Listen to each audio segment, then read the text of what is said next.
Ashama akkam jirtu fayyaa keessanii nagaa keessanii nageenyi faraaduu waaqayyoon isiniif haa baay'atu. Yaa jarrakkoo jechuudha akkam jirtu mee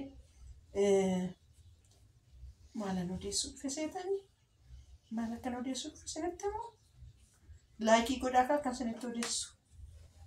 isinitti odeessu yoo barbaaddanii laayikii godhaa oduu jalqabuuf jechuudha waan ta'eef oduu jalqabuuf waan ta'eef jechuudha.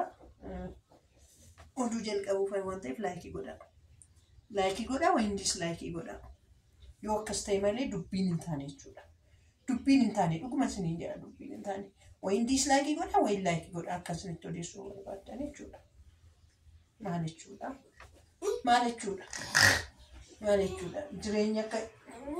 jireenya akka eebbaa akkasitti yoo isiniif ijoollee isin godhuu barbaadde jechuudha. Maal ta'etti kun immoo mataanis gadi hin taa'atte dhugaa rabbiin maal jechuudha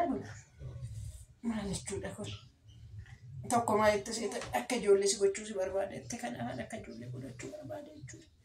Ati dulluma kee kana uumuu ofirratti bartaa seenuu akkuma ijoollee si godha yoomuu akka nama guddootti taasoftaa naan jette. Kanaafuu abbaadhumatuuf dulloomsa abbaadhumatu of ijoolleef godha waan ta'eef jechuudha. Bakka mana bareeda. እና ላይክ ጎተኒ ሼሪ ጎተኒ ኮሜንት ጎተኒ ታፕታፕ ጎተኒ ቱ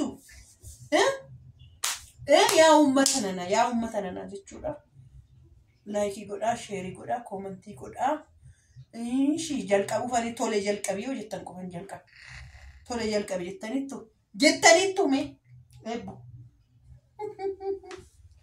እና ጀልቀቢ የዳኒ ፎቶጁ ጀልቀና ሀራ ጀቹዳ dhugaa jirtu ittineeti gargar baana jechuudha. Kottu dhugaa jirtu hunda ishiitti machooftuus taanee rande dhugduus taanee rande eebbu bareeddu. እና yaa daawwattoota koo yaa babbareeddota koo yaa qaqqaalota koo yaa maatii baffee koo har'a ergaa koo viidiyoo kana jechuudha. Viidiyoo koo kana illa Baalee irraanis bu'aa, Boolee irraanis bu'aa, Eessar irraanis bu'aa. Aftaamuu lamuu biraan naa qaqqabsiisaadha. Aftaamuu lamuu biraan naa qaqqabsiisaa wayin qaanqeeshoo biraan naa qaqqabsiisaadha. Tokko jedhi na dhaggeeffadhu aftaamuu lamuu. Hoggaa Ingiliz jirus Kanaadaa jirus itti naa qaqqabsiisaa. Itti naaf himaa jennaan ittiin qaqqabsiiftanii maal gootanii deebitan seetan. Maal na godhee deebitan. Subscribe na godhee deebi ittiin naa qaqqabsiisaa gaafa siniin jedhu jechuudha. Hamma garuu adaraa itti amantanii dhagaatti samanaa gooftaa Yesuusitti samanaa waan itti amantanii sin qabeeraa aftaamuu lamuu biraan naa qaqqabsiisaa.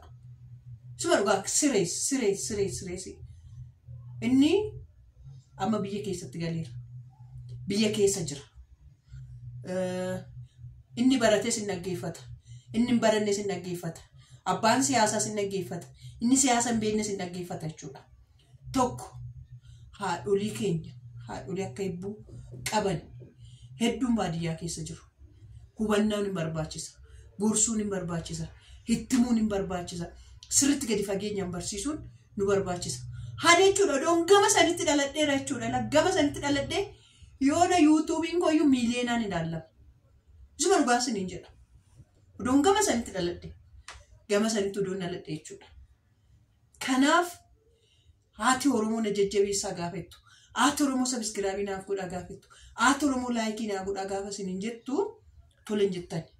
Kanaaf nama barbaachisaa. Nama immoo namatti namaaf immoo nama barbaachisa kanaaf waan ta'eef aftaamuu lamuu biraan akkanaa qaqqabsiiftan hin barbaada. Adaraa sitti amantanii adaraa isa waan nuti hin qabeera. Nan gargaarinaa isuma nan godhina. Haadha akka kootii garuu akka ijoollee isaanii dhossine. Akka ijoollee isaanii baasan. Akka mana barumsaa isaan barbaachisu. Akka daayipariin isaan barbaachisu. Akka oolmaan daa'immanii isaan barbaachisu. Haadholiin nu dura turan waan hin odeessineef mootummaa biratti hubannoo hin qabu. Namni akkamitti fudhata cerebral palsy otizimii keessatti guddina duubatti hafaa keessatti akka Dibora Foundation ifatti fudhatu. Ankeenya garuu addadha. Cerebral palsy